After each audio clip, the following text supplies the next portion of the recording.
Did you ever wonder what would happen if the cook who swore to protect his legs became the deadliest fire Logia user in the New World?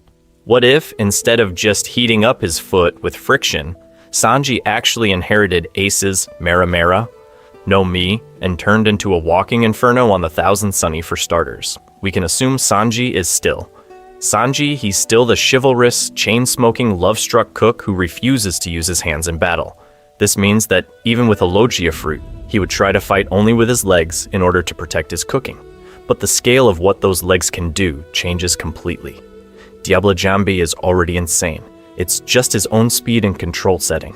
His leg on fire through friction. Now imagine that same kickback by true Logia flames that can melt steel warships and clash evenly with Whitebeard's commanders. Canon Sanji has limits his flames cost stamina. His body is still solid, and he has to close the distance every time the Mera no Mi blows that. Wide open, suddenly he can turn into fire, shoot long-range kicks of concentrated flame, and phase through attacks that don't have Haki or Sea Stone. It's likely that his entire fighting identity gets rewritten from close-range brawler to mobile artillery and battlefield control, while still keeping that signature only kicks rule. And the moment you give that fruit to Sanji, you instantly step on Ace's legacy. What happens to Marineford if the Flame fruit never returns to the world? In the same way, does Sabo still awaken his revolutionary potential without inheriting Ace's power? Or does Sanji, the son of Judge Vinsmoke, accidentally become the new symbol of Ace's will? I imagine the world government losing its mind at the idea that the same fire that once burned their execution platform is now kicking admirals in the face, considering how central Ace and Sabo are to Luffy's journey. This tiny change would ripple through everything from Marineford's emotional climax to Dressrosa's revolutionary subplot, and it doesn't stop there. The Yonko and the Marines both have to rethink their power balance. A straw hat with a top-tier Logia, future raid suit options, and already elite mobility is a nightmare for any fleet admiral. Suddenly Sanji isn't just the guy who handles the second commander. He's a potential island-melting threat on his own. Anyway, in this video, we're going to walk through a full alternate timeline from Barity to Wano and beyond. We'll revisit key arcs like Alabasta, Enies Lobby, Marineford, Whole Cake, and Wano, and ask in each case, how does the story twist when the crew's gentleman cook can become fire itself? We can assume Luffy and Zoro stay monsters.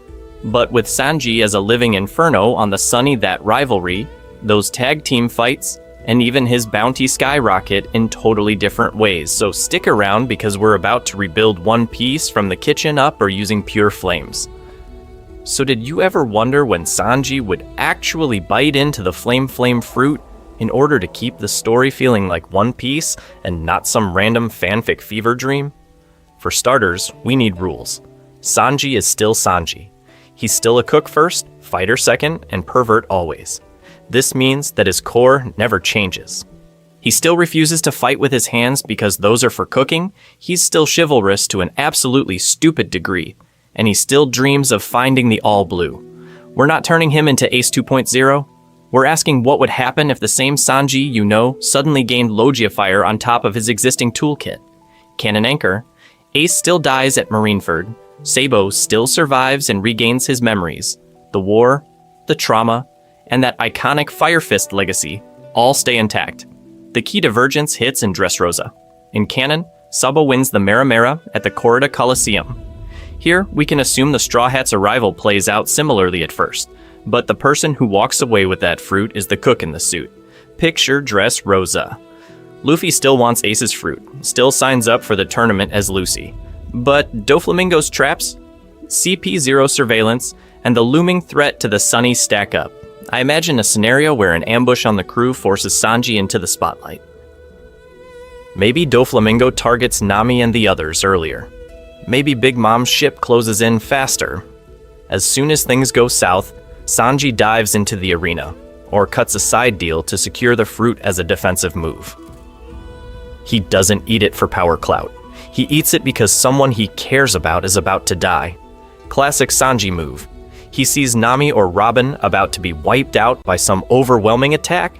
The fruit is right there, and he chooses their safety over his own freedom to swim. One bite, and suddenly the gentleman who kicked through steel can become fire itself. But that comes with a massive drawback. Sanji becomes a hammer. No more ocean rescues from underwater. No more casual dives to save drowning idiots like Luffy. Considering how often Sanji jumps off ships, that's a real problem. This means that his role as the mobile rescuer has to evolve. He leans even harder into skywalk and blue walk, staying above the waves, using flames for propulsion, cover, and interception, while Jinbe or Luffy handle deep water saves. Power-wise, remember he's already a post-time skip monster. He's got observation and armament haki, crazy leg strength, and aerial mobility. The Mera Mera stacks on top of Diable Jambe instead of replacing it. His base kicks still matter. The fire just amplifies range, speed, and destructive force.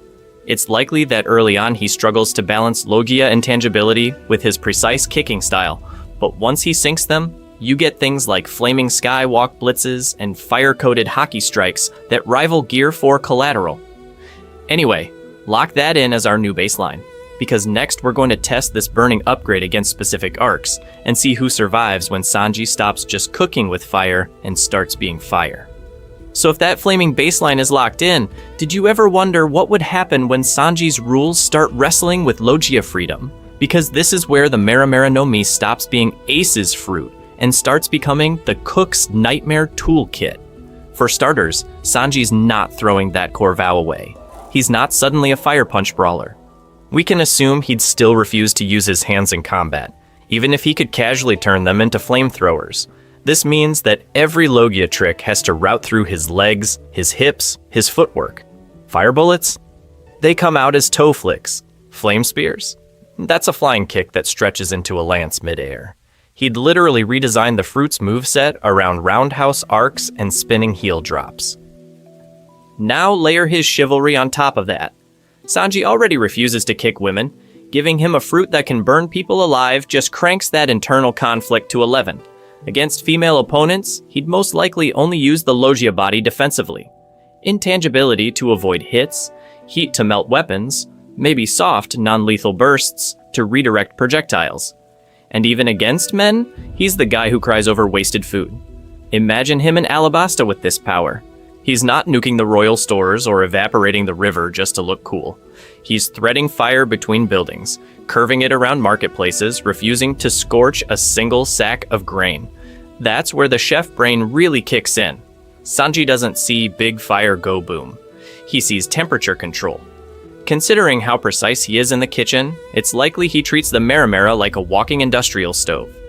Low simmer for intimidation, medium heat to disable, searing hot for finishers. He'd adjust intensity mid-kick the way he adjusts a burner, turning a sweeping leg into a gradient of heat. Harmless near allies, lethal at the tip when it connects with an enemy's jaw. And then you have the wild comparison. Diable Jambe versus true Logia flames. Diable Jambe is his own body pushed to friction heat. It hurts, it costs stamina, but it's tied to his physical limits and his will. The Mera Mera is raw elemental fire that doesn't care if his muscles are screaming. I imagine Sanji stacking them instead of replacing one with the other.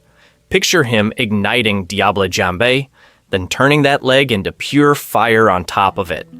Hockey hardened, friction boosted, Logia amplified. That's a kick that makes Hell's Memories look like a warm-up. Anyway, here's the scary part. If Sanji can become fire itself while keeping that monster kicking form, does Diable Jambe fade away? Or evolve into a specialized overheat mode that even other Logias fear? And if he ever awakens that combo on a battlefield like Enies Lobby or Wano, who exactly is left standing near him when the flames die down? So let's rewind a bit. Did you ever wonder how early Diable Jambe was basically Oda soft teasing? Yeah, this guy's built for a fire fruit without saying it out loud. For starters, remember its debut at Enies Lobby.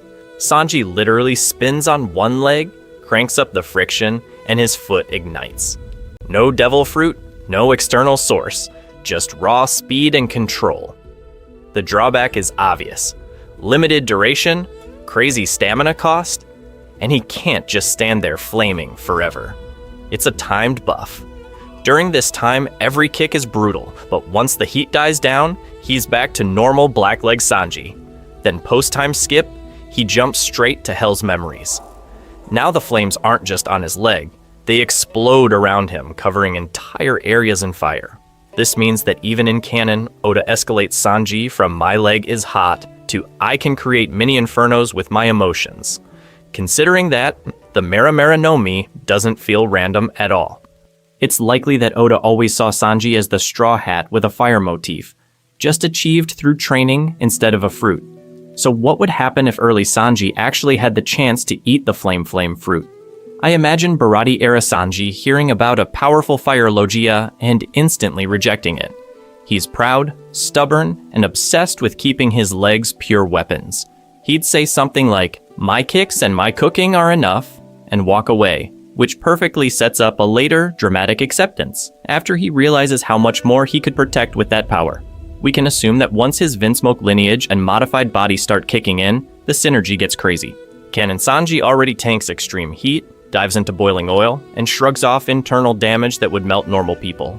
Add Judge's genetic tweaks and his post-time skip resilience, and you suddenly have a body that can handle internal fire pressure way better than Ace ever could on paper. In order to push a logia to its limits, that kind of durability is exactly what you want.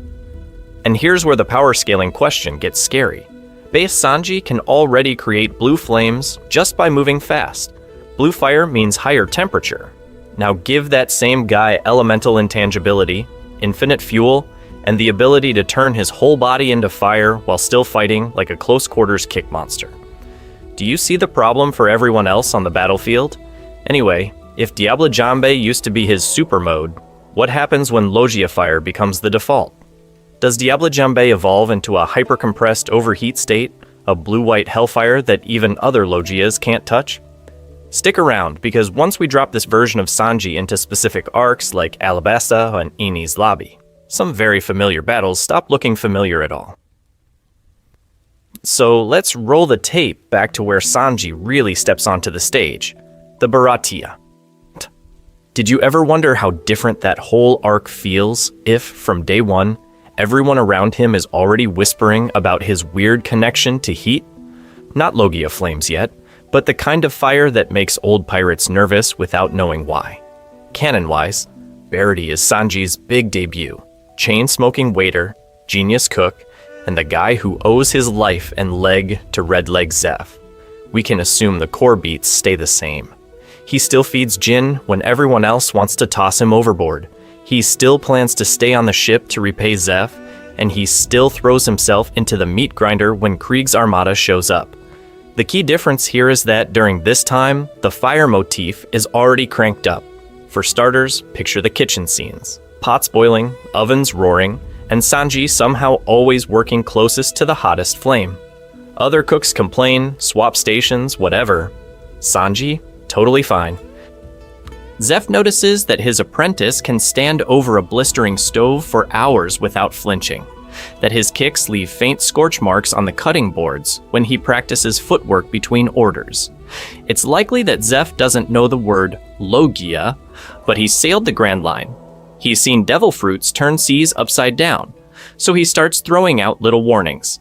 A cook's job is to control heat, not let it control him. Then we hit Sanji versus Jin and Krieg. In canon, Diable Jambe comes way later, but in a world where his destiny is tied to fire, I imagine we get a primitive, dangerous version here. As soon as Gin threatens Zeph in the restaurant, Sanji pushes his body into overdrive. Friction, rage, and willpower light up his leg in a crude Diable Jambe, way hotter than it should be for East Blue. He wins the exchanges, but his skin actually blisters afterward, smoke rising from his foot while he pretends it's nothing. This means that everyone on deck gets a preview. This waiter can handle flames that would cripple a normal fighter. Krieg's iron armor warps under those kicks. Jin feels burning pain that lingers even after the strike. But Sanji is the one who almost collapses in the galley later, leg in a bucket of ice while Zeph chews him out for treating his own body like scrap wood. And that's where Zeph's philosophy really locks in. He'd hammer it into Sanji's skull that fire exists in order to feed starving people, not just to char enemies. Precision over spectacle. Control over ego. You can see how that mindset becomes the blueprint for a future Logia style that's more surgical blowtorch than island melting inferno. Anyway, the world usually sees fire Logias as walking disasters. So, what would happen when the guy who worships food, life, and hungry strangers becomes the one who can literally turn into fire? Keep that image in your head, because once we reach Alabasta and Enia's lobby in this timeline, Sanji's flames stop being a kitchen secret and start rewriting entire battles. As soon as Sanji's flames go public, the classic Straw Hat power chart starts shaking. Did you ever wonder what would happen to that monster trio dynamic if the cook suddenly jumped from hot kicks to full Logia? This is where things get messy in the best way. For starters, in canon, you already have Luffy, Zoro, and Sanji, framed as the top three. Luffy is the Chaos Captain, Zoro is the Walking Blender, and Sanji is usually that third pillar who saves the day in the shadows, just a step behind in raw destructive hype. He beats the second strings, plugs the gaps, and keeps the crew fed in order to keep the real monsters running. Now give that guy the Mera Mera no Mi. This means that the gap between him and Zoro stops being a clean swordsman greater than cook meme and turns into a matchup puzzle against anyone with weak haki, slow attacks, or a body that doesn't like heat. Think steel types, Zoans with big hitboxes, even some pacifistas. Sanji's intangibility plus area flames would most likely let him outperform Zoro. I imagine fights where Zoro is carving through the big boss while Sanji casually erases entire squads that Zoro would actually need effort to cut. And against specific enemies, he just hard counters them. Ice users, gas users, fodder with guns, anyone relying on physical projectiles. Sanji walks through, literally on fire, and kicks their soul. Considering Logia intangibility, even some sword slashes just whiff if the opponent can't coat properly. Luffy synergy becomes insane. Rubber plus fire was already cool with Red Hawk, but now imagine coordinated combat. Gear second steam mixing with Sanji's flames to create blinding fog. Luffy tanking hits up close while Sanji carpets the battlefield in controlled fire so enemies can't reposition. You'd get tag team finishers where Luffy launches a flaming Sanji bullet, or Sanji uses flame jets mid-air to redirect Luffy's gear third punches like a living railgun. And yes, before you ask, they absolutely use this for dumb party tricks on the Sunny too. But what about Zoro? We can assume his pride as future world's greatest swordsman does not take cook-turned-elemental demigod calmly. The banter would be brutal. Zoro calling him a walking lighter, Sanji snapping back that at least people can't parry fire. Underneath that, though, it's likely that this pushes Zoro into even harsher training, doubling down on cutting elements, learning to slice through flame-coated steel, maybe even testing if his haki can cleave Logia bodies. Jinbei complicates the picture. You suddenly have a fire Logia and a fishman karate master whose whole thing is manipulating water. During this time, they'd run joint techniques, Jinbei launching seawater bullets while Sanji flash vaporizes them into steam screens, or Jinbei damping Sanji's flames so he can fight safely underwater for brief bursts. Chopper, of course, is in full panic doctor mode, warning about heat stroke, dehydration, and Luffy trying to roast marshmallows on Sanji's head. Frankie? He's already measuring voltage, asking if Sanji can stand inside the Sunny's engine room as a living backup boiler. And if you're still here, keep watching, because once we drop this powered-up trio into actual arcs like Alabasta and Eni's lobby, the Straw Hats stop just surviving and start rewriting the script of every major fight. So did you ever wonder what would happen if the first real test of Sanji's fire wasn't some random fodder, but an entire desert kingdom built on sand and drought? As soon as you drop a future Mera Mera cook into Alabasta, the whole saga stops being just Luffy versus Crocodile, and turns into an elemental science experiment with a body count. For starters, let's anchor the canon. Alabasta is one giant dehydrator. Scorching sun, endless dunes, and Crocodile sitting in rain dinners like a smug lizard, abusing the Suna Suna no Mi to suck moisture out of everything. The Straw Hats are running across a country that's literally crumbling. Vivi is desperate, and Baroque Works has agents in every town. In canon, Luffy brute forces his way through Crocodile after multiple losses. In this timeline, we can assume the crew is already suspicious of how well Sanji controls heat long before any Logia enters the picture. During this time, Mr. Prince becomes way scarier. Remember Sanji sneaking around rain dinners, calling Crocodile on the Den Den Mushi, unlocking the cage, and outplaying Baroque works with pure stealth? Now imagine he's quietly testing how much heat he can pump through metal, gently warping locks, or creating tiny bursts of steam in the ducts in order to mask his footsteps. It's likely that his Diable Jam training starts right here as a low flame mode, letting him weaponize friction heat without burning the whole casino down. Yet. Anyway, fast forward to a later cover story or post-time skip side trip. Maramara Sanji returns to Alabasta. The war is over, but the desert still suffers, and Crocodile's old hideouts remain. What would happen if the ex-warlord's greatest weapon, sand, meets a fully awakened fire Logia? Crocodile used to dehydrate everything. Sanji just smiles, lights a cigarette with his thumb, and kicks the landscape itself. This means that fire versus sand isn't just a cool visual, it's a hard counter. Crocodile relies on controlling loose, dry sand, and Sanji's flames can superheat that sand into glass, fusing dunes into slick plates that Crocodile can't freely manipulate. At the same time, any remaining pockets of moisture get flash evaporated, turning into steam clouds that obscure Crocodile's vision, while Sanji's observation haki and Logia body let him dance through the haze. Elemental logic starts going crazy here. Fire evaporates water, cutting off Crocodile's dehydration tricks. Superheated air creates violent updrafts, and I imagine Sanji chaining Skywalk with those currents, rocketing around Alubarna like a guided meteor. 1 second he's a streak of flame along the palace wall. The next he's behind Crocodile, heel dropping with a glass shattering, city block melting, Diable Jam, glass grill. If you're picturing Pell just staring like, am I even needed anymore? You're not alone. And if Sanji can bully a former warlord's element this hard, considering Crocodile once clashed with Whitebeard, what does that say about his ceiling? Admiral level magma, Yonko Commander lightning. Even Akainu's lava starts to look a lot less safe when the cook who loves his legs can turn the battlefield itself into his kitchen. Keep watching, because once we throw this version of Sanji into Enies Lobby and Marineford, the power scale gets very uncomfortable for some very important people. So let's actually throw him into Enies Lobby, because this is where the fire cook idea stops being cute and starts getting scary. Did you ever wonder what would happen if the moment Sanji squared up to Jabra, he wasn't just the guy with hot legs, but a full-on fire Logia, trying not to burn the whole tower down? For starters, remember how that fight goes in canon. Jabra's rocking the Wolf Zoan, Soru Speed, and Tekai Kempo, turning his body into living iron while still moving. Sanji, with no devil fruit, just friction and leg strength, spins up Diable Jambe and literally cooks through CP9's so-called unbreakable defense.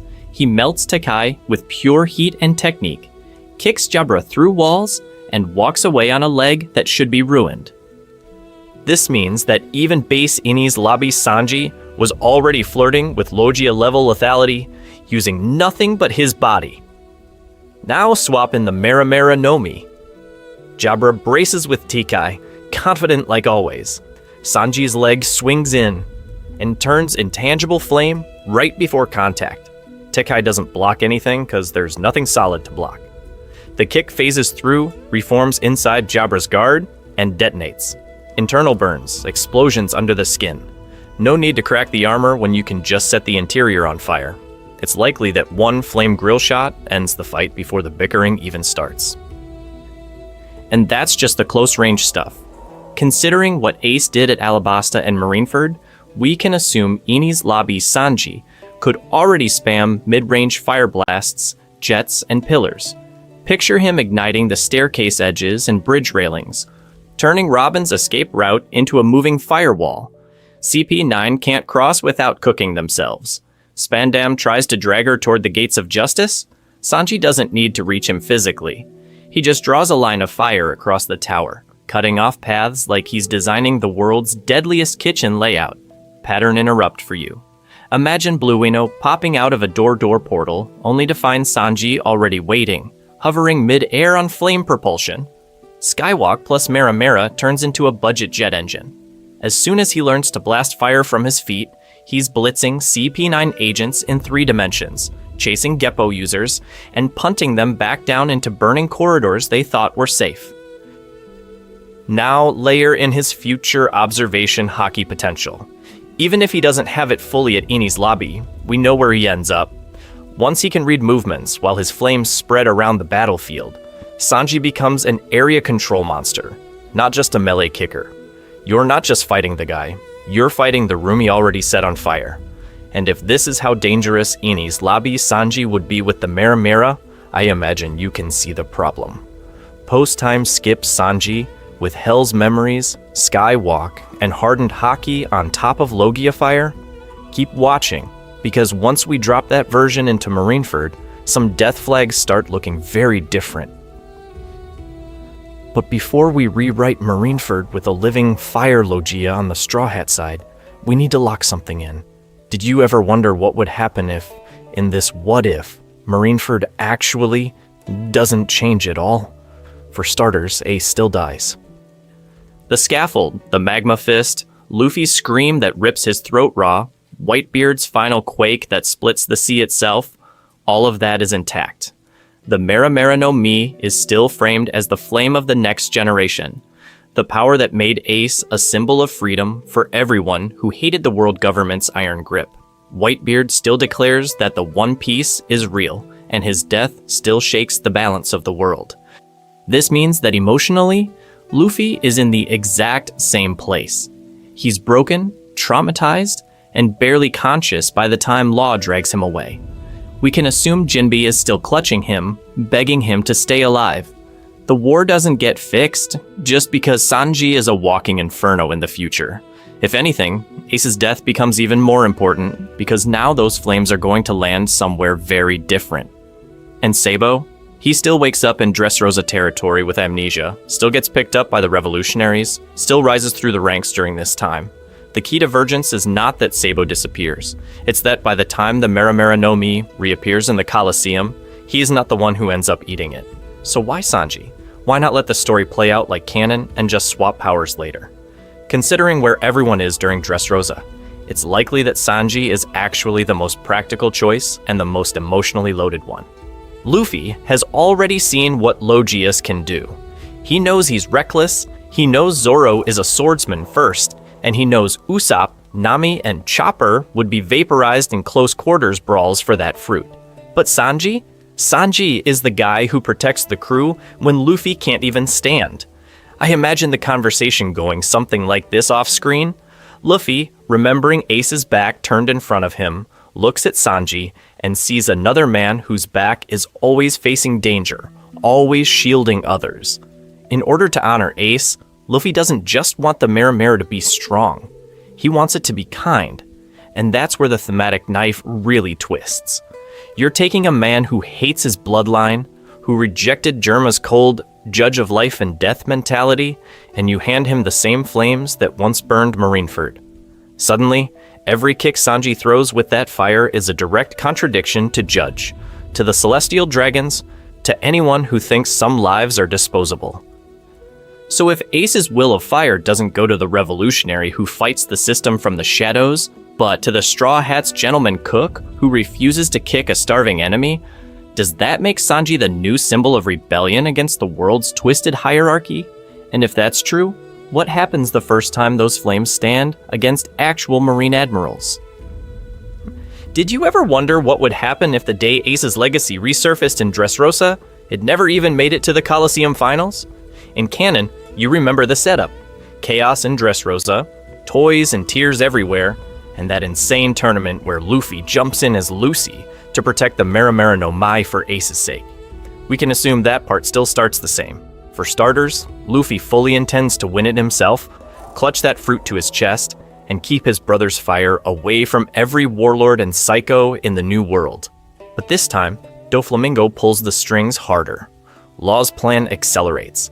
As soon as Luffy's deep in the tournament, Doffy forces a split. Law drags him toward Greenbid and the factory, while a second move targets the Sunny directly. Instead of Jorah's weird art attack, imagine a full-blown assassination attempt.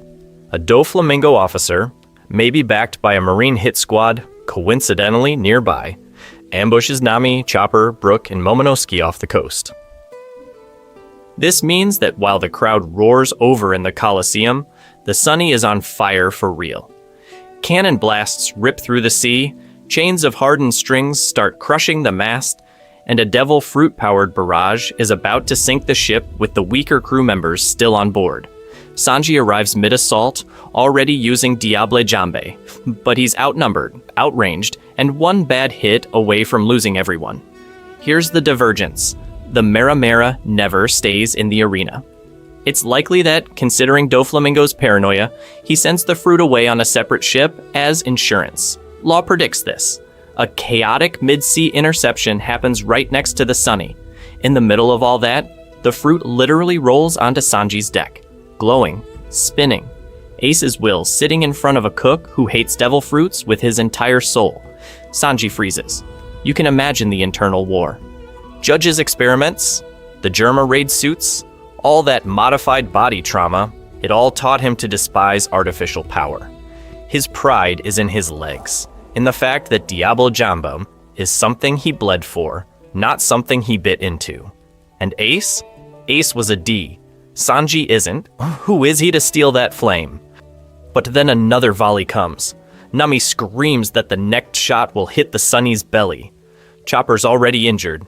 Brook can't block Logia-style blasts. In order to keep his promise to protect them, Sanji does the one thing he swore he'd never do. He eats the fruit. Instant regret, instant agony. His throat burns. His chest feels like it's exploding, and for a second, he thinks he's dying. Then his right leg ignites, not with the familiar orange of Diable Jambe, but with Ace's wild, roaring fire. The deck starts to scorch, the Sunny's railing catches. Nami freaks out, screaming at him not to burn the ship down, while Brook and Chopper dive for buckets. Sanji panics and overcorrects, his whole side turning into living flame, bullets passing straight through him and melting mid-air. He almost incinerates the sails, until muscle memory kicks in. Years of controlling friction heat let him stabilize the Logia flames way faster than Ace ever did on screen.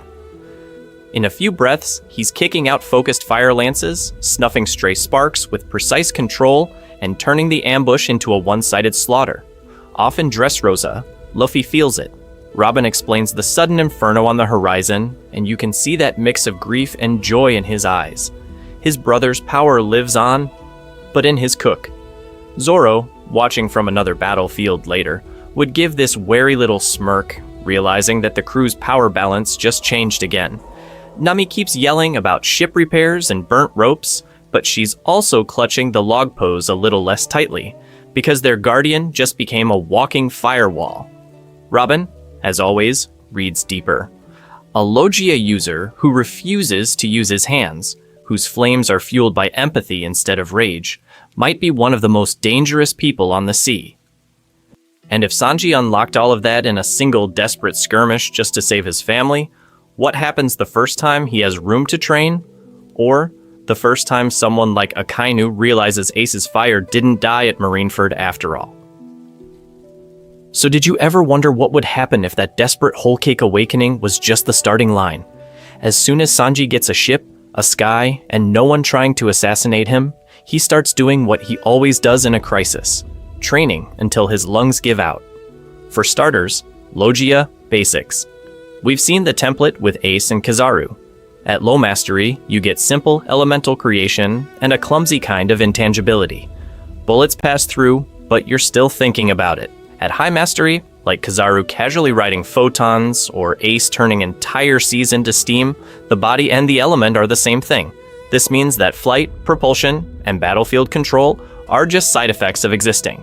Now layer that onto post-time skip Sanji. He already has Skywalk, Blue Walk, and Hell's Memories. He's used to treating his legs like rocket engines, and he has solid observation and armament Haki, plus the Germa-modified durability from Whole Cake. We can assume that with a Logia body, those exoskeleton boosts turn him into something that's really hard to erase, even for New World monsters. Training-wise, I imagine the first step is merging Skywalk with pure flame jets. You'd see him hovering over the Sunny at night, kicking in slow motion, adjusting the output like a human Buster Call lighter. Sometimes he overshoots and torpedoes into the ocean, screaming at Usopp not to record it. Pattern interrupt. You know Oda would cut to Brook calmly playing music while their cook is literally on fire and drowning at the same time. The big twist is his chef brain. Sanji already treats heat like a language. Now he has a Logia stove built into his soul. During this time, he'd trained to dial temperature from warm enough to proof dough to Alabasta Desert at noon to Dressrosa level city melter without wasting a spark. This is where he separates from Ace. Ace was a wildfire. Sanji becomes a restaurant-grade, precision-controlled inferno. You'd see him in the galley cooking with Logia flames, searing fish with his fingertips while reading a recipe, then snapping his hand through a steel pan without burning it. He learns to keep the heat off his crew while turning the entire room into a convection oven for enemies. Considering how strict he is about not harming women or his friends, that control would scale absurdly fast. Combat drills get wild. He practices kicking through cannon fire by letting his shins go intangible at the moment of impact, then solidifying inside the barrel to explode it from within. Blue Walk Plus Fire Body turns the sea into his training ground. He boils pockets of water to create sudden steam blinds, then uses observation haki to strike through them. Power tier-wise, by late post-time skip, it's likely that Fire Sanji sits comfortably in top commander territory, brushing against low admiral levels on a good day. The gap between him and Zoro shrinks, and against someone like an admiral, his ceiling skyrockets compared to cannon.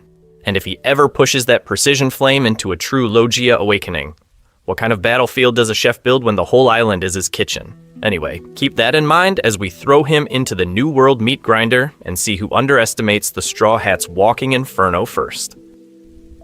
So if Sanji's precision flames can already turn Punk Hazard into his personal oven, did you ever wonder what would happen when you drop that version of him straight into Whole Cake Island? You're taking a man built on self-sacrifice, lighting him on literal fire, and then throwing him into a Yonko's candy-coated nightmare. For starters, his emotional arc doesn't get any easier. He's still dragged into that forced engagement with Pudding, still slapped around by Judge and the brothers, still has that moment where he kicks Luffy away on the plateau. The big difference is the visual. When he walks away from Luffy, we can assume his body is quietly steaming, little tongues of fire leaking from his cuffs as he holds himself back.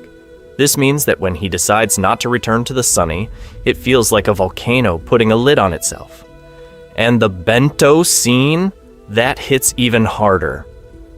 Sanji limps back to Luffy, half broken, hands shaking, and instead of just rain and mud, you get embers floating around them. He's starving himself, but he'll still cook for his captain. He refuses to eat, but the flame fruit keeps his body unnaturally warm, almost mocking him. It's likely Oda would lean into that contrast, a man of fire who still feels cold inside because of Germa. Now jump to the tea party. Big Mom's tantrum, the photo shatters, cannons fire, chaos explodes. In canon, Prometheus is this roaming sun, nuking everything. Here, as soon as Prometheus dives, Sanji just steps off the altar and turns into a white-hot vortex. Fire meets fire, and the whole sky over the wedding cake becomes a swirling inferno. He's not just dodging, he's grabbing Prometheus's flames, kicking them upward, carving a safe bubble around the cake and the panicking guests. You get these insane shots of Sanji literally standing between Big Mom's homies and random nobles, redirecting blasts so the civilians can escape. He's using Logia intangibility to phase through debris while carrying people, all while keeping the heat away from the cake because, chef pride. Quick meta pause. Tell me you wouldn't watch a whole movie of just Sanji versus Prometheus Kitchen Edition. Germa's reaction is brutal. Judge sees his failure son wielding a top-tier Logia that they didn't engineer, and I imagine his ego just cracks. Ichiji, Niji, and Yonji are in their raid suits, but Sanji is bare-faced, casually melting bullets mid-air. We can assume the soldiers start whispering that the real superweapon isn't Germa, it's the black sheep they threw away. And Sanji has every reason to burn them. He could turn the entire Germa fleet into slag in seconds. But he doesn't. Instead, you see him use razor-thin streams of fire to melt their cuffs, slice open the exploding candy chains, and sabotage Big Mom's explosives without roasting his family alive. His restraint becomes the point. He'll burn the system, not the victims of it. All of this builds to the escape. Picture the Straw Hats cornered on Cacao Island, fleets closing in, Big Mom's forces everywhere. In canon, it's a mad dash.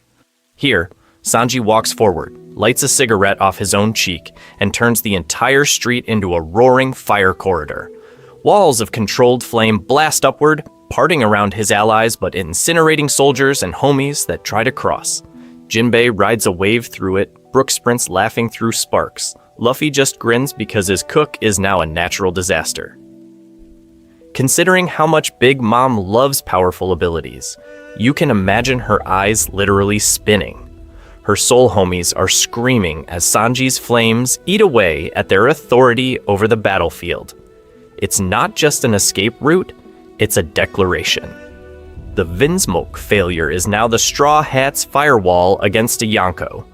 Anyway, keep that image in your head, because once word of that flaming corridor hits the papers, every emperor and admiral is going to start asking the same question. If this is Sanji before awakening, what happens when the battlefield itself becomes his kitchen?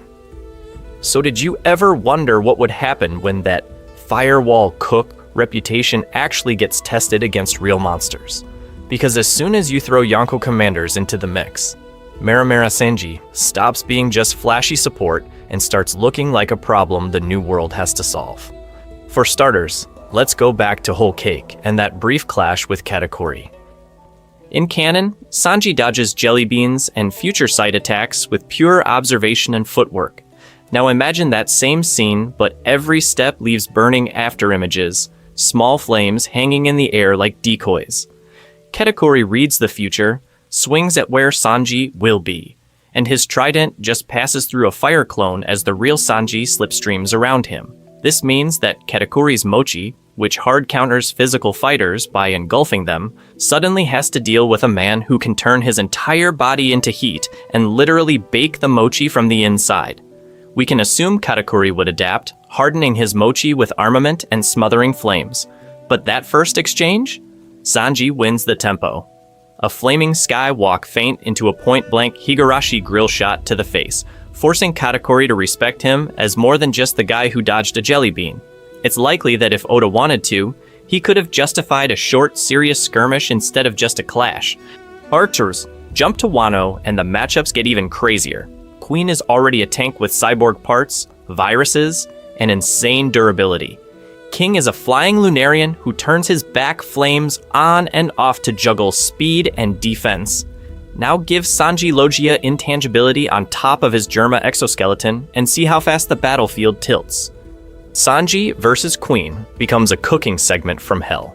During this time, every time Queen grabs him, Sanji can liquefy into fire, slip out, and superheat the metal joints. His kicks don't just dent, they melt. Plague bullets, burned midair, ice Oni virus? Sanji literally flash sterilizes the infection off allies, turning the performance floor into an emergency oven. I imagine he'd joke about disinfecting at 200 degrees while Queen realizes his whole cyborg body is basically a walking barbecue set. King is trickier.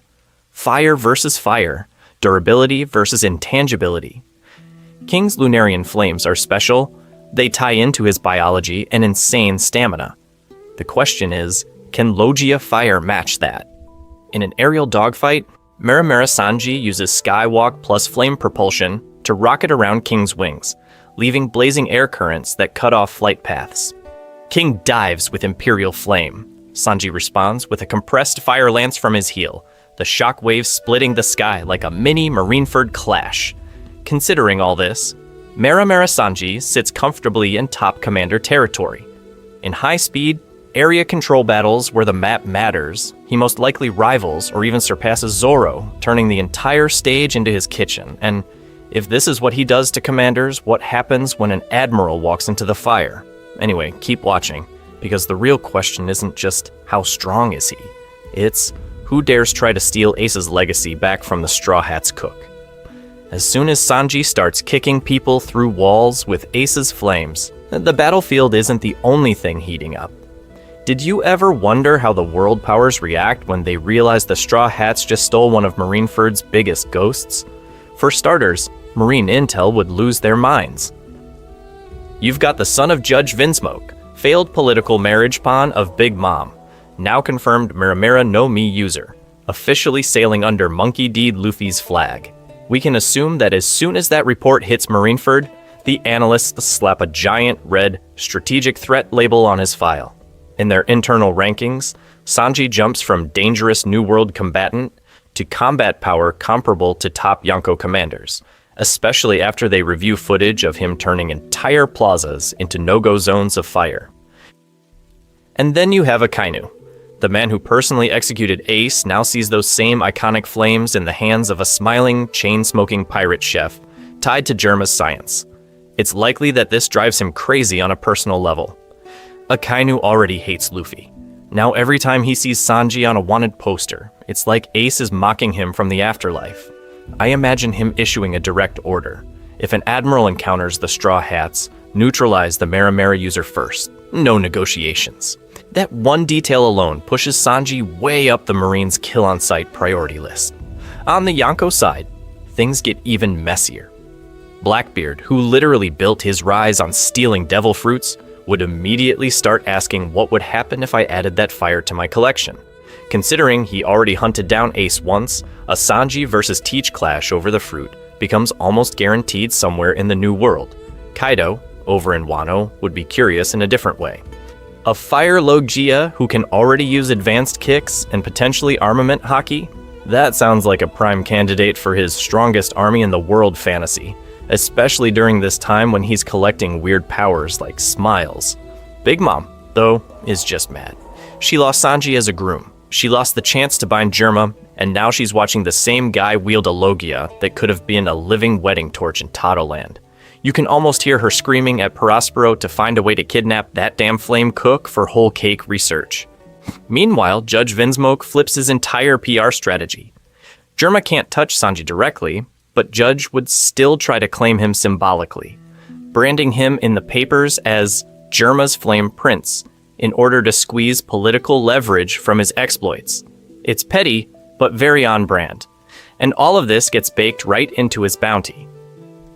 The next poster finally reflects his real threat level, skyrocketing into late commander territory or higher, with a tiny line in the fine print, confirmed Maramara no Mi user. Anyway, that number isn't just for show, it reshapes how every island reacts when the Sunny appears. So with the whole world now hunting or hyping Sanji, what happens when the fire inside him isn't just Logia power, but actual awakening? Did you ever wonder what would happen to that classic Sanji versus Zoro rivalry if the cook suddenly jumped tiers with a Logia? On paper, giving Sanji the same class of fruit that once lit up Marineford sounds like it would completely break the monster trio balance. For starters, we can assume the rivalry itself doesn't go away. If anything, it gets way pettier and way funnier. Zoro is still the guy chasing Mihawk, the embodiment of raw cutting power and absurd durability. Sanji, now wrapped in Maramara flames, becomes the specialist in speed, air control, and precision striking. This means that instead of just arguing over who's stronger, they'd argue over who carries which kind of fight. You can already hear Zoro yelling that burning a battlefield doesn't count as skill. In terms of combat niches, the split actually becomes cleaner. Zoro's job is simple: walk up, tank whatever is in front of him, and slice through mountains, steel, and whatever mythical animal Kaido throws at him. Sanji's job turns into locking down the sky, melting projectiles, and surgically deleting key targets with flaming kicks. Picture Dressrosa. Zoro still duels Pika's main body, while Sanji, as soon as he goes full Logia, erases the stone clones and protects civilians with giant firewalls. Considering how many flying and long-range enemies exist in the New World, that's a huge value shift. The real game changer is survivability. Logia intangibility means Sanji can just let non-hockey bullets, blades, and random explosions pass through him. Zoro has to eat those hits and flex his endurance. Sanji can literally step through them and counter. In an endurance-based brawl like Onagashima's Rooftop Chaos, Fire Sanji would likely stay fresh way longer, only really sweating when he's up against advanced hockey monsters. I imagine that in a drawn-out war scenario, commanders would start treating him as a raid boss you stall, not someone you can realistically wear down. So does that let him surpass Zoro? Situationally, yeah. Against large groups, elemental weaklings, or enemies who can't reliably hit Logias, Sanji looks like the more broken piece. Against pure duelists with insane hockey and cutting power, Zoro still feels like your best bet. It's likely that post-Wano, their overall ceilings are finally neck and neck instead of Zoro being clearly ahead. But Luffy is a different conversation. As the future Pirate King with Gear 5, reality-bending rubber nonsense, and top-tier hockey, he's still sitting on a completely separate narrative throne. You don't give the protagonist that much plot armor, and then let the cook outscale him. Anyway, Fire Sanji closes the gap, maybe even edges past Zoro in certain matchups, but Luffy remains the clear top dog. The real fun is what happens when the world realizes the Straw Hats now field a Logia on top of a mythical zone god, and that's where things start getting political. And that's where the politics crash straight into Sanji's personal code. Because you didn't just hand a Logia to anyone, you handed it to the guy who refuses to even scuff a woman's cheek. Did you ever wonder what would happen when that chivalry meets a fruit that's built for island-level arson? For starters, Sanji's core rules don't go away just because he can become a walking wildfire. He still won't kick a woman. He still throws himself between civilians and danger as soon as he smells fear in the air. This means that the classic Mera Mera moves, giant fire spears raining from the sky, citywide infernos, instantly clash with who he is.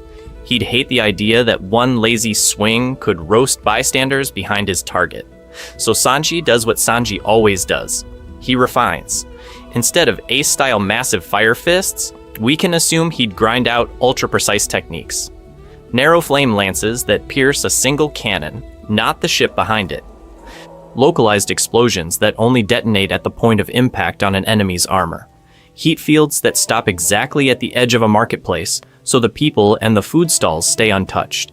I imagine him literally weaving between civilians in a burning port, turning his legs into thin cutting torches, while the rest of his body stays cool to carry kids out. And speaking of food, this is where his backstory hits like a truck. Considering what he went through with Zeph, starving on that rock with nothing but a sack of moldy bread, Sanji would never use fire on crops or supplies. Even if torching a grain silo would cripple an enemy nation, he'd refuse. Burning a marine battleship? Fine. Burning a field that could feed some random village in a year? Absolutely not. You'd get scenes where an enemy hides behind food stores thinking he won't attack, and they're right. He'll kick through the wall, drag them out, and yell at them for disrespecting ingredients. But the flip side of all that mercy is his self-destructive streak. Logia intangibility doesn't save you from hockey bullets, seastone nets, or weird New World tech.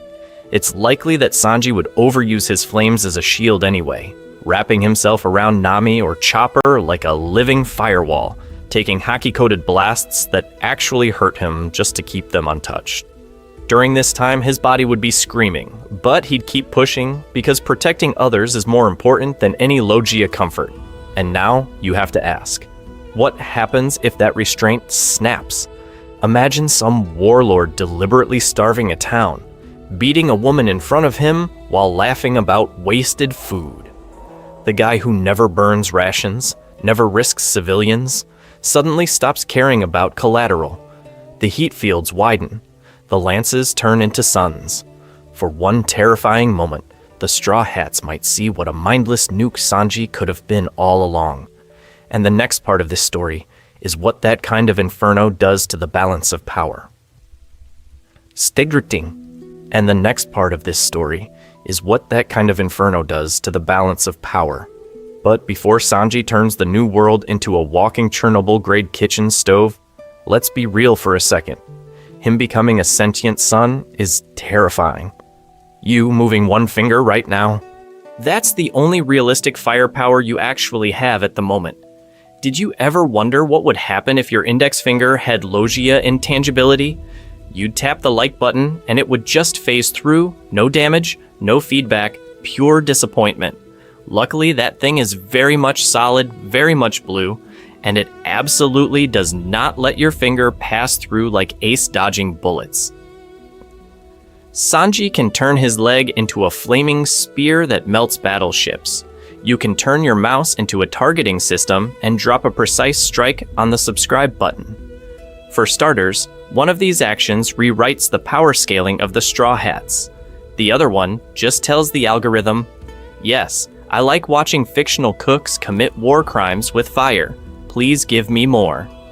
Considering you've stayed this far into a video about Sanji stealing Ace's whole aesthetic, it's likely that you're into this kind of what-if chaos. So here's the deal. You hit like, you hit subscribe, and you're basically feeding this alternate timeline machine. This means that we can assume you want to see even dumber, even more cursed scenarios. What would happen if Zoro ate the Yami Yami no Mi and could drag entire islands into his bad sense of direction? Imagine him erasing sunlight itself just so he can say, guess we're lost in the dark now.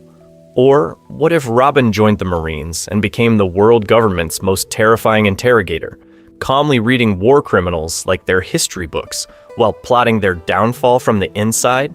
I imagine some of you are already theory crafting in the comments, and honestly, that's where half these videos are born. As soon as you boost the channel, it becomes way easier for me to justify spending hours asking questions like, okay, but if Jinbe awakened a mythical zone, does the ocean get jealous? So if you want those timelines, that's the trade. One very tangible click in order to unlock a bunch of very intangible disasters. Anyway, quick pattern interrupt over. You're not here to hear about your fingers.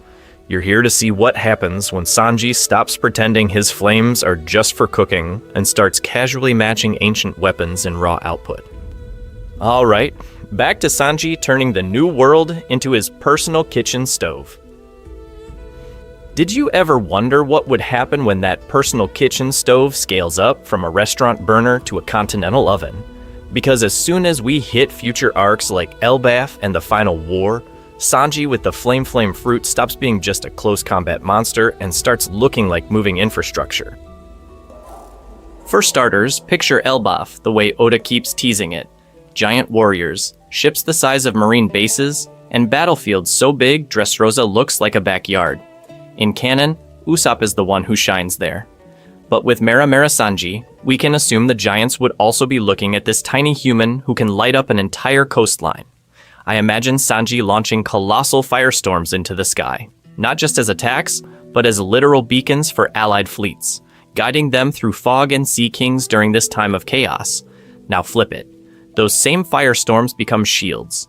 When enemy Yonko remnants or world government fleets start bombarding the shore, Sanji could raise curved walls of flame tall enough for giants to duck behind, turning cannon fire into steam and molten slag before it even reaches the front line.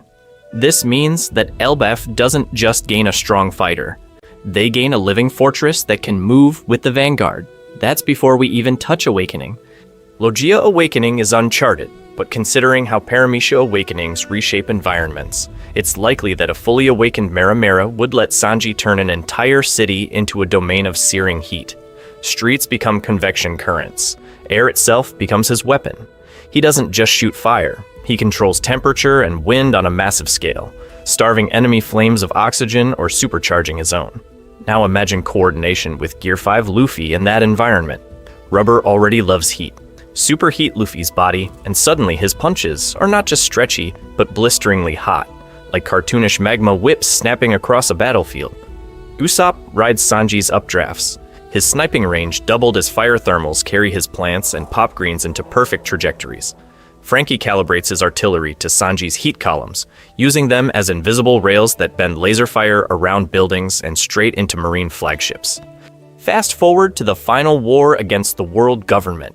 Buster Calls used to be the ultimate threat.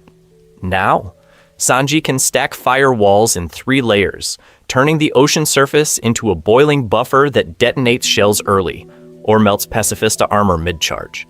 He could slice marine formations apart by drawing blazing fault lines through the battlefield, forcing admirals and vice admirals to split their forces just to breathe. But what's the cost? Awakening-level control isn't free. Sanji already pushes himself until he collapses just using Ifrit Jambi, expanding his awareness to every gust of wind and every degree of heat over an entire island would be like running observation, armament, and full kitchen service at once. How many times can he overheat his own nervous system before his body starts to fail? Anyway, keep that question in mind, because if the fire doesn't break Sanji, the politics of who he inherited that flame from just might. Did you ever wonder what would happen to Ace's legacy if the guy carrying his fire wasn't his sworn brother, but his captain's cook? As soon as you give Sanji the Mera Mera, you're not just changing combat, you're rewiring an entire emotional lineage in one piece. For starters, look at Ace and Sanji side by side. Both are the type to throw their lives away for their found family without a second thought. Ace dies with his back turned, protecting Luffy. Sanji is ready to starve to death on that rock with Zeph, and later walk back into Big Mom's prison just to keep the Straw Hats safe. But the way they burn is different. Ace is loud, reckless, a smiling wildfire that doesn't check the map. Sanji is a controlled kitchen flame, simmering, calculating, hiding his trauma behind flirting and cigarettes. This means that when Sanji uses Ace's fire, it's most likely going to feel less like a brawl and more like a vow. Now imagine Sabo waking up in this timeline. He rushes to Dressrosa, ready to claim the fruit at the Colosseum, and it's already gone. Luffy tells him, "Our cook has it." That hits hard. We can assume Sabo would feel that stab of regret, because in canon he sees the fruit as his responsibility. But seeing Sanji fight, seeing how he shields his crew and even enemies like he did in Whole Cake, Sabo would recognize the same stubborn kindness Ace had. I imagine a bittersweet respect forming instantly, mixed with a quiet, very petty rivalry over who uses Ace's flames properly. Picture a later training scene. Luffy, Sabo, and Sanji on some random island between arcs. Sabo's showing Sanji advanced Logia tricks, phasing bullets through his chest, using fire propulsion like Ace's Heiken, but with more finesse. Sanji copies it, but keeps stopping mid-move, yelling at Sabo about collateral damage. "You scorched the whole forest, you idiot! What are we feeding Luffy with now?" From a cook's perspective, fire isn't just power, it's responsibility. During this time, Sanji would drill precision, using narrow jets of flame for surgical kicks, while Sabo pushes him to let loose in life-or-death moments. It turns into a hilarious back and forth, revolutionary pyromaniac versus perfectionist chef. On a symbolic level, the inherited will get way messier and way richer. Ace's fire originally screams rebellion against the world government and against the fate tied to his father, Roger. In Sanji's hands, that same flame also becomes a rejection of abusive bloodlines from a totally different angle. This means that the Mera Mera is now tied to Judge in Germa and the idea that you are not your genetics. Ace said he wouldn't be defined by his father's sins. Sanji refuses to be defined by his father's experiments. Same fire, two different chains being burned away. And Sabo? He doesn't vanish from that legacy. He becomes the third pillar. Ace is the original blaze, Sabo is the revolutionary ember, and Sanji is the wandering hearth that feeds a pirate crew.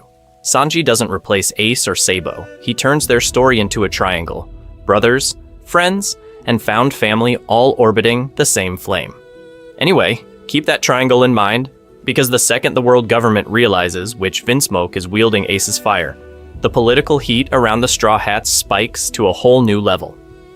And while the political temperature is rising, life on the sunny, it's just hotter in the dumbest ways possible. Did you ever wonder what would happen if you put a walking wildfire in charge of your kitchen and also gave him a nicotine habit? For starters, Sanji's cigarette game is completely ruined. As soon as he flicks his thumb to light up, it's not a tiny spark anymore, it's a mini flare. Half the time, the tip of the cig just vaporizes and Chopper starts screaming about lung damage and fire safety at the same time.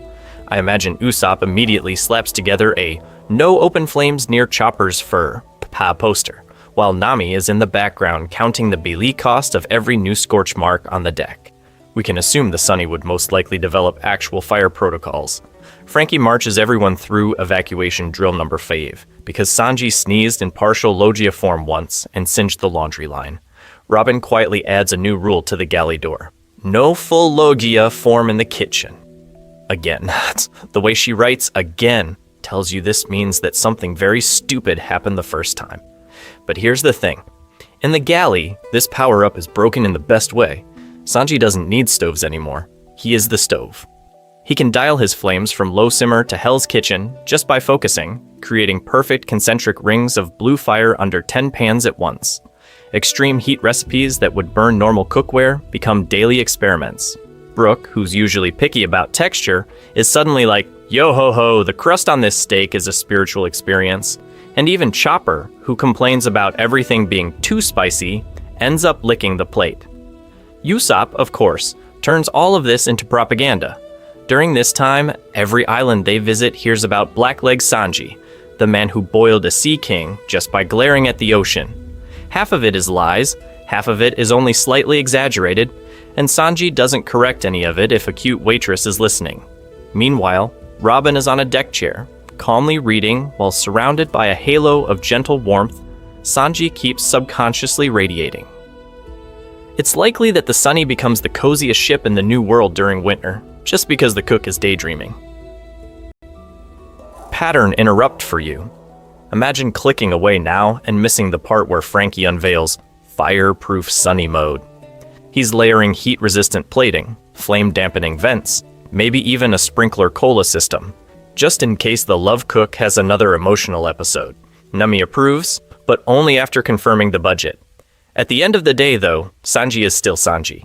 He still faints over mermaids, still chain smokes, still kicks people instead of punching them in order to protect his hands for cooking.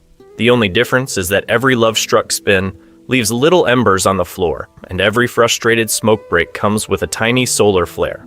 Anyway, keep that image in mind, because the real test of this power isn't the comedy.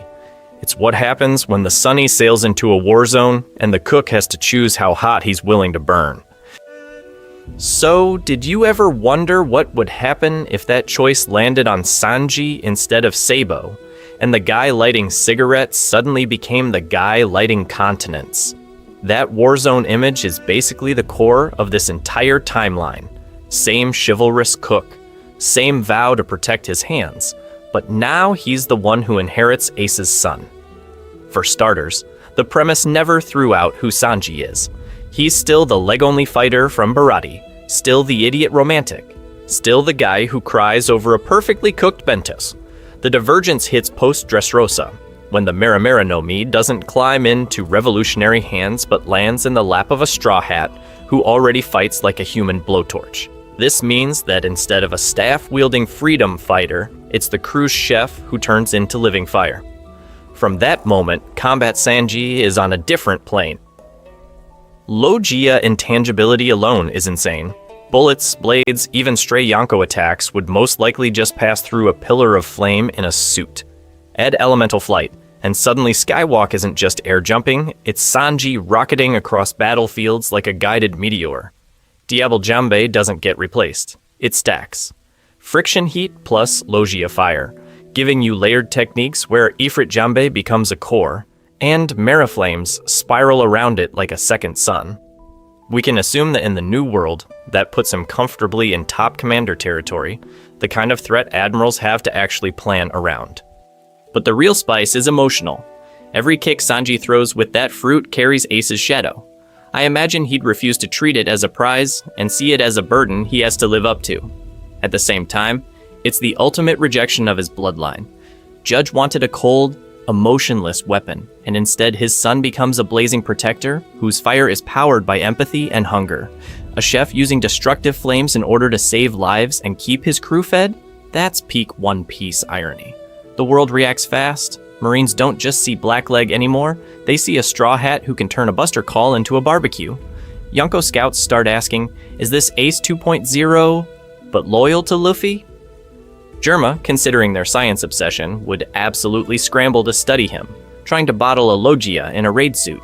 Every new bounty poster is basically the government admitting, on paper, that this walking oven can rewrite battlefields. Inside the crew, Sanji's role shifts hard. He's still the cook, still part of the monster trio, still screaming at Zoro on deck, but he also becomes the Straw Hat's tactical nuke. The question isn't, can he end this fight? It's, should he? And that's where his moral compass kicks in. Fire Sanji has to decide when to scorch a fleet and when to risk his friends instead. And if you want to see how that choice plays out when the crew finally sails into a certain Yonko's territory, keep watching, because that's where this new sun really gets tested. And that's really where it all circles back to you. We've seen how a Fire Logia Sanji could turn Yonko territory into his personal kitchen, but did you ever wonder what would happen if he actually pushed that Mera Mera no Mi to awakening? In canon, awakened Logias are still kind of a mystery, so we can assume Oda would go wild with it. For starters, does Sanji just light the battlefield on fire, or does he turn the entire area into a controllable oven? Imagine him walking through Onigashima while the walls themselves become living flame that bends around Nami and Chopper, but incinerates anyone with killing intent. Would he learn to tag his friends with safe fire that doesn't burn allies at all, kind of like a heat-based raid suit only he can toggle? And then, what unseen enemies would he be built to counter best? Considering his whole body can become fire, does he become the natural predator of ice logias, magma users, and every pacifista battery on the planet? Or is his real nightmare matchup someone like Blackbeard, who can literally grab logias, forcing Sanji to rely on raw kicking power again while his flames get swallowed up?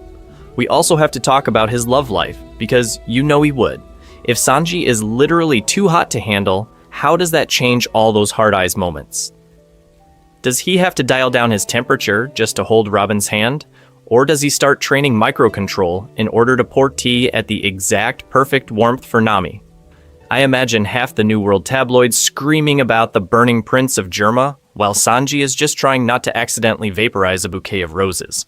Anyway, this is where you come in. Drop your own Fire Sanji scenarios in the comments. Which fights do you want to see reimagined? Sanji versus Lucci with sky full of blue fire? Marineford, where he's the one catching Ace's will as soon as the execution platform explodes? Or a late-game awakening where his flames refuse to burn anyone he considers a crewmate, no matter what? If you enjoyed this timeline, you'll probably like where we're going next. What if Zoro joined the Marines and had to hunt pirates like his future captain? What if Nami ate a weather lohia and turned whole seas into personal storm zones? It's likely that one small change like that would flip the balance of the Grand Line all over again. And if you want more episodes like this, you already know the drill. Every like, comment, and subscribe is basically feeding the channel's fire so we can keep cooking up new One Piece what-ifs for you. Somewhere out there, in one tiny branch of possibility, a cook really did become a son. This means that in One Piece, even the smallest what-if can set the whole world on fire, and we've barely lit the first spark.